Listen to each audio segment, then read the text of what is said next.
ماكو رياضه، انت ليش تتدخل بحياته الشخصيه؟ انت منو حتتدخل بحياته الشخصيه؟ انت معرض النفاق والدجل. ترى خاف عبالهم ولا مع الحيدر زكي ولا مع الياسر ولا مع الفلان. بالعكس احترم حيدر زكي واحترم الوناس المحترمين، اما اللي ما يحترم نفسه وما يعرف قيمه نفسه وقيمه العراق والله ما احترمه. هزونا قدام دول العالم، يسمونا بلد تزوير، احنا مو بلد تزوير، احنا بلد البطولات وبلد الابطال. يجي معرض واحد خاتل ما ادري بيا بلد وقاعد ورا الكيبورد ويحكي على محمد، سقط محمد، سقط فلان، سقط علان، سقط ما ادري، هو منو حتى يسقطني؟ شنو تاريخه؟ شنو تاريخه حتى يسقطني؟ شنو تاريخه حتى يسقطني؟ ساعة يمدح وساعة يسقط، لا تمدح ولا تسقط.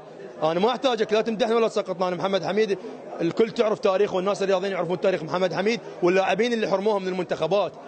محمد الراوي طلع المستندات اللي علي وعلى غير لاعبين، طلعها وينك؟